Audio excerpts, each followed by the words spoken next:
The best day of your life is the one on which you decide your life is your own. No apologies or excuses. No one to lean on, rely on, or blame. The gift is yours.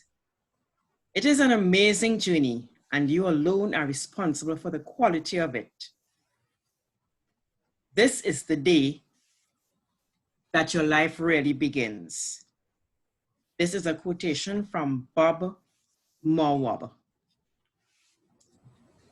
Good evening, Team Freedom. I'm Hyacinth Vanderpool, and it is my pleasure to welcome you to Team Freedom Sunday evening teleconference call.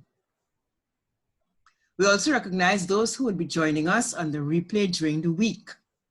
We meet here every Sunday at 8 p.m. to provide nuggets, to share information and updates, and to nourish our minds with powerful guiding principles to help us on our journey, on our business and personal development journeys. So at the top of the hour, our esteemed host, Mr. John Vanderpool, will begin that segment of the call. Until then, I invite you to come on out, give us your name, let us know that you're here with us.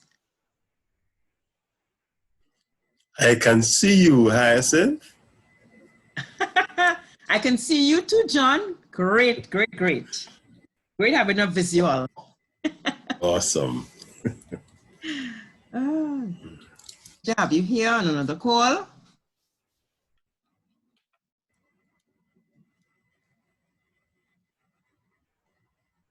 It's been a wonderful, interesting week. Looking forward to the other one coming up. The days are certainly passing very quickly. The year just begun and it's already almost coming to the end of February. So anyone who's out there, feel free to give us your name.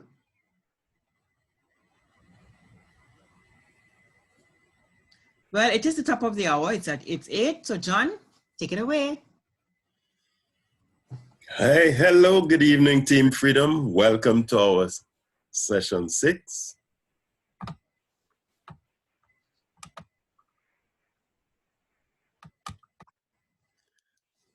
And we are going to be talking this session about how you're going to get to your goals and the importance of reaching your goals. You see, being in business, you can reap the benefits of being in business by doing certain things. And let me start by asking a question. Do you respect time? It's a funny question, you think, but actually not really, because how many people you think respect time? We stop when we do things and we expect things to continue, but the point is we stop too early before reaping benefits. So another thing we do is we in business in name only, meaning we are not involved. And the key to success in any business is involvement. There can be no success without involvement. So the reason we have these sessions is so that we can help you, 1, to be involved, 2, to develop an ownership of the business, 3, to work on your goals, and 4, so you get into the habit of doing the business so that things start working for you. Involvement is necessary for you to win. And anybody who is in business, we expect you to want to win. Don't you want to be a winner? And this is why you join this business. You want to change something. You want something that is valuable, something that is worth the effort that it will take to get it, because you know that anything you want that is of value will need some effort from you. So if you want to live life on your own terms, if you want to generate a kind of an income that will make you independent, that can help you to contribute to the lives of others, that can help you to help other people to see more of themselves, then what you can do is respect time and be involved. So with this, I move on to the next section, which today is the principles of success. And today's principle is enthusiasm. Now, the thing about enthusiasm is, it is you being so excited about your future, being so excited about what you want to do, being excited about who you want to be, that you transfer that excitement to others because you are enthusiastic. Enthusiasm is necessary. So you have a definite major purpose, and I hope you do. And if you want to share your definite major purpose, how would you do it? With enthusiasm, of course. And your enthusiasm will help others to become enthusiastic. Without that enthusiasm, neither they nor you will be involved at the level you want to be. So enthusiasm brings you inevitable success. If you stay enthusiastic, and success will come to you. You help people dream about the possibilities of success with enthusiasm. When people start thinking about how they can change their lives, when you start thinking about how you can change your life, and you get there only because you have been enthusiastically involved or attracted to the business, then you help yourself and you help others. You help people to want to be better, to want to better themselves. Because fact is, people want more for themselves than they have. People usually want it, but they don't make the necessary effort because they're lazy, they're distracted, all kinds of things take away their attention from what they should be doing to help themselves. So the reason we are here is to help you to see that you can do something for yourself and you can do something for others. And using enthusiasm will help you to do it. You and your enthusiasm will help others to decide that they want more for themselves. Why would that happen? Because they want to be successful. As we said earlier, they want more. When they start, they don't know if they would do it. Oh, we are talking about two different things here. Sorry. We're talking here about things of success. We jumped the pit here, sorry.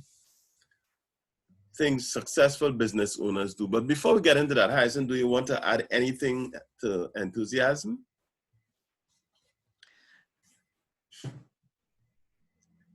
Yes, in fact, something that came to my mind as you were talking about enthusiasm. It's interesting that we tend to affect or infect each other with enthusiasm. And I'm remembering I was listening to one of the leaders in our business talking over a webinar a few days ago. And it struck me that she was saying, she's at the top level in the company, but in addressing, one of her downline members, she assured her, she said, I probably never told you this before, but you will be surprised to know how much you inspire me. So I'm saying that to say sometimes you would think that the leader is the one who would be inspiring the followers, let us call them that. But it's interesting how followers can also inspire leaders. So when somebody joins your business and they get excited, they want to do the job, they are following order, they know whatever you tell them to do, they're doing what they're supposed to do, that actually goes up. So enthusiasm can go up, it can go down. So it's just interesting how we can just inspire each other, whether we're upline or downline, we can inspire each other, and with inspiration comes enthusiasm. Absolutely. Well said. Thank you very much, Hyacinth. So now we move on to things successful business owners do. Now, what's the goal of being in business? To be successful, not so? So business owners want to be successful. So in order to be successful, they know there are certain things they have to do. Just as you in your business, you know there are certain things you have to do. And you would look at a business owner and think, well, when they started, they knew they would be successful. But no, they don't. What they know is they had a vision or a dream about achieving certain goals with their business. So you notice we always end up with goals. You must have goals. So they have goals that they want to achieve, and they decide they're going to use the business to get to that goal. Now, they don't know if they're going to do it, but what they know is if they don't do the business, they will not get to the dreams. So they don't like the idea of not getting to their goals. Basically, if they want to get out of being broke, if they want to move from poverty to being wealthy, whatever it is, they know that the only way to get to their goal, which is making money, but that's not a good term to say, but being successful, meaning that they want to generate a certain kind of lifestyle, then they go about doing the business so that they're going to get there. And they do not stop, basically. They just keep going until they get to their goal. They don't know how long it's going to take, but they keep going. They persist. And do they feel fear? Yes, they feel fear, but they take action anyway. And these are the things we have to do as business owners. You have your goal, you persist, and even though you feel fear, you take action. Why? Because taking action will cure the fear. Fear is very powerful when you do not take action. If you are looking only at the fear, then nothing happens. Take, for instance, you go to the beach. Well, I don't know, beach or the swimming pool. In the next few months, you go to the pool, and you get to the pool, and all you do is push your toe into the water, and you don't jump into the water. Pushing your toe in makes the water feel colder, makes it feel more terrible than if you just jump into the water. You'll be all in, and you'll be happy you did. It's the same thing with when you take action with your business. You will feel fear. Yes. Why?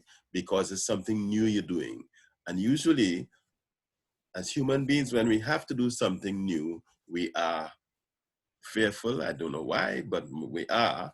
We feel fear, we feel reluctance, we feel that, look, this is new and therefore we won't do it. But in doing it, in taking the action, we get rid of the fear, we learn something new, and the more we do it, the better we get at doing it, and then you realize it's a piece of cake.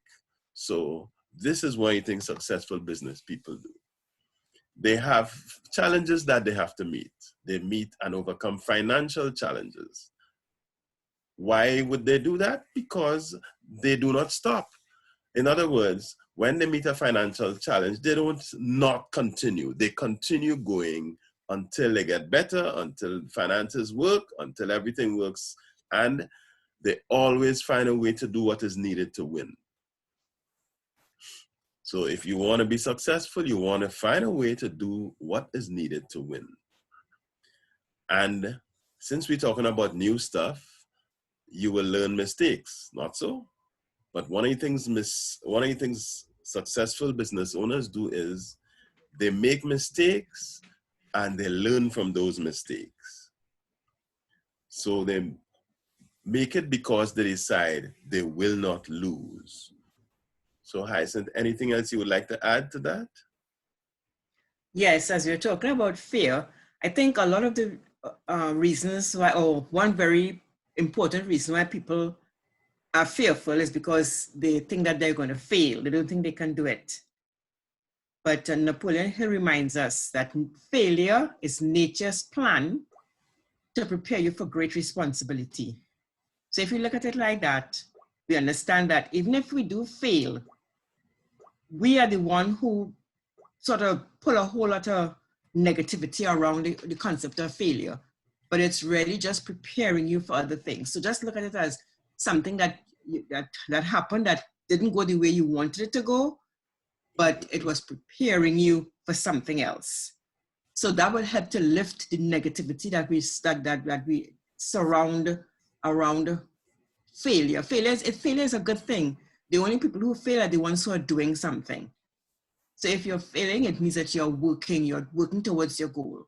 And whatever you look at as failure, it is a lesson that is learned. So there's nothing wrong with it. We need to understand that. Also, there's another quotation from him. He says, where fear controls, noteworthy achievement becomes an impossibility. So again, going back to being fearful, you don't do anything, you get paralyzed. And as he says, noteworthy achievement becomes an impossibility. So when you entertain or embrace fear, such as to let it stop you, it means that you're going to remain right where you are. And as entrepreneurs, that's not what we want. We want to be moving forward. So just understand what is the function of fear. Don't let it control you, because where fear controls, noteworthy achievement becomes an impossibility. And remember, even as you go forward, even if you experience what we call failure, lift the negativity off of failure, because all it is a lesson that is being taught to us to help move us forward. That's it. Back to you. Very good, Hyacinth. And one of the things that Hyacinth just said, do not let fear control. We must be in control. So we're moving right along. We move on to the announcements. And first announcement we're going to talk about is on April 14th, 2020, there'll be a regional training event. They say it's Newark, but it will not be Newark. It will be up the Parkway. And the location has not yet been decided, but they always say Newark, and they never have it in Newark itself. They have it up on the Parkway, so I expect that's where it's going to be. And so I would like us to prepare to be there. We will be there on April 14th, so mark it in your calendar, and then go to your back office and register. It's $49.99 to attend. It's all day from 9 a.m. to 5 p.m. And if you have been there, you know how good it is. And they always have somebody who is going to help you to think about moving your business and helping you to not let fear take control. There's another training, United, which will take place on April 24th to 26th in Orlando. This, again, is something that I would like us to go to, as many of us as can go. I am convinced that their trainings do something to you and for you. So if you can do it, it's worth it. Their training is something else. They have 4 trainings a year. This is the second one. It's the biggest one. The first one was Momentum, and this one is the one. This one is for everybody in the not in the United States. This one is for the whole world Ventures world. So it's big. It's the biggest one that we'll have for the year. So let us see if we can do it. Now, this training that we are on, we call mindset training, because a lot of what we talk about here is mindset training, how to do the business and why to do the business and what we need to do the business. And we have this every Sunday night at 8 p.m. There are nightly business presentations. They take place from Monday to Saturday at 10 p.m. and on Sunday evening at 10:30 p.m. So this evening at 10:30 p.m., there'll be a presentation. And if you want the presentation, we can send you the link.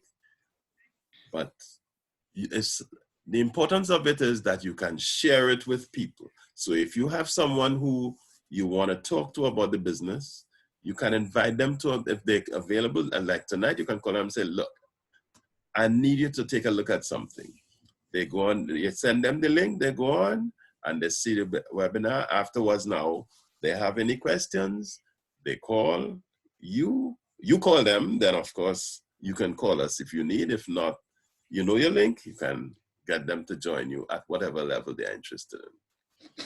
Remember, there are business presentations in Newark on Tuesdays and Thursdays at 7:15 p.m. So mark your calendars and plan to be there. Now, have you ever thought about using the internet to build your business?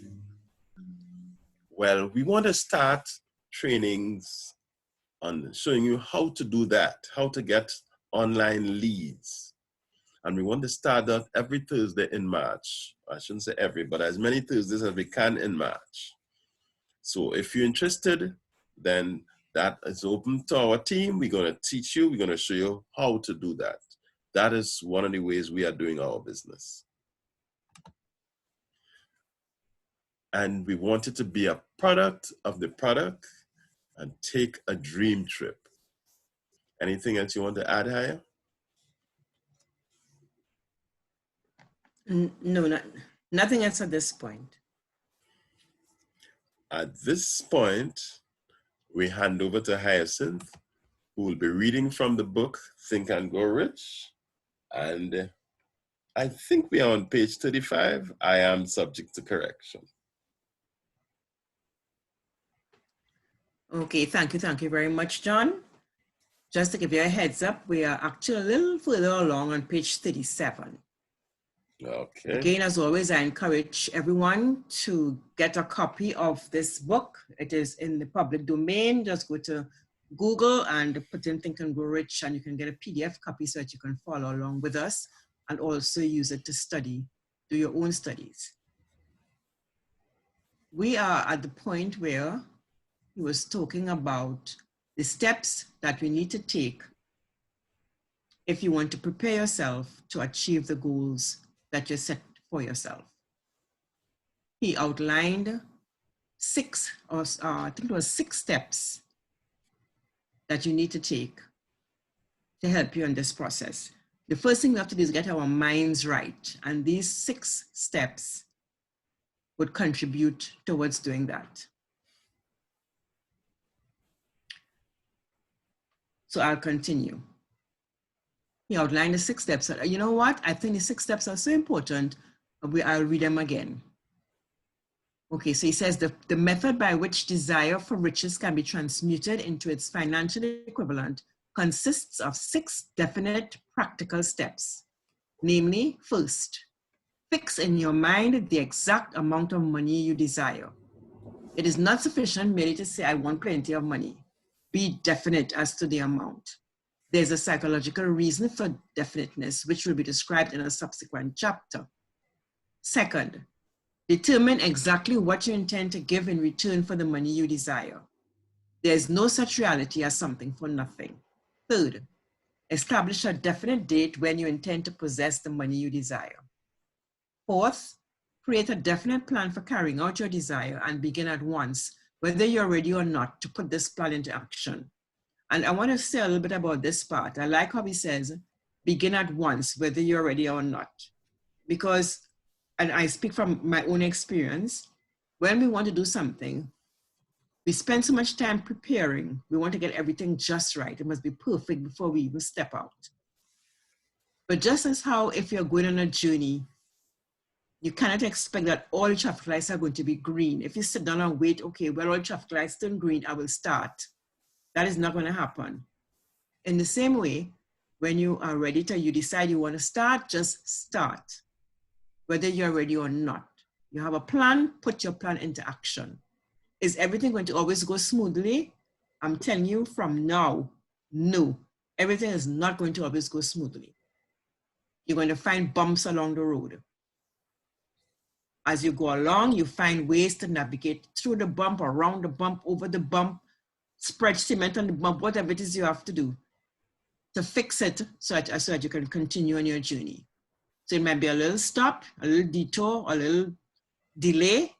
Never mind, you take care of it and you move on. So you start at once, even if you don't feel that you're ready, you start. Fifth, write out a clear, concise statement of the amount of money you intend to acquire. Name the time limit for its acquisition. State what you intend to give in return for the money and describe clearly the plan through which you intend to accumulate it. Sixth, read your written statement aloud, twice daily, once just before retiring at night and once after arising in the morning.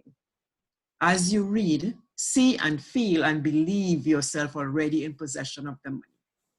Now, I wanted to say one other thing here. He specifically talks about money, but our mentors tell us that you can use this for anything. You can use it for anything you want. Just replace money with whatever it is that you want. You want to lose weight, you want to go on a vacation, whatever it is you want, you can just replace money with whatever it is you want. The same principle is what you want to work with. So we continue. It is important that you follow the instructions described in these 6 steps. It is especially important that you observe and follow the instructions in the 6th paragraph. You may complain that it is impossible for you to see yourself in possession of money before you actually have it. Here is where a burning desire will come to your aid. If you truly desire money so keenly that your desire is an obsession, you will have no difficulty in convincing yourself that you will acquire it. The object is to want money or whatever it is, and to become so determined to have it that you convince yourself you will have it. Only those who become money conscious ever accumulate great riches. Money consciousness means that the mind has become so thoroughly saturated with the desire for money that one can see one's self already in possession of it. To the uninitiated, who has not been schooled in the working principles of the human mind, these instructions may appear impractical. It may be helpful to all who fail to recognize the soundness of the 6 steps to know that the information they convey was received from Andrew Carnegie, who began as an ordinary laborer in the steel mills, but managed, despite his humble beginning, to make these principles yield him a fortune of considerably more than $100 million. I'm talking about almost 100 years ago, okay? It may be a further help to know that the 6 steps here recommended were carefully scrutinized by the late Thomas A. Edison, who placed his stamp of approval upon them as being not only the steps essential for the accumulation of money, but necessary for the attainment of any definite goal. Any definite goal, okay? The steps call for no hard labor. They call for no sacrifice. They do not require one to become ridiculous or credulous. To apply them calls for no great amount of education. But the successful application of these 6 steps does call for sufficient imagination to enable one to see and to understand that accumulation of money cannot be left to chance, good fortune, and luck. One must realize that all who have accumulated great fortunes first did a certain amount of dreaming, hoping, wishing, desiring, and planning before they acquired money. You may as well know right here that you can never have riches in great quantities unless you can work yourself into a white heat of desire for money and actually believe you will possess it. You may as well know also that every great leader from the dawn of civilization down to the present was a dreamer.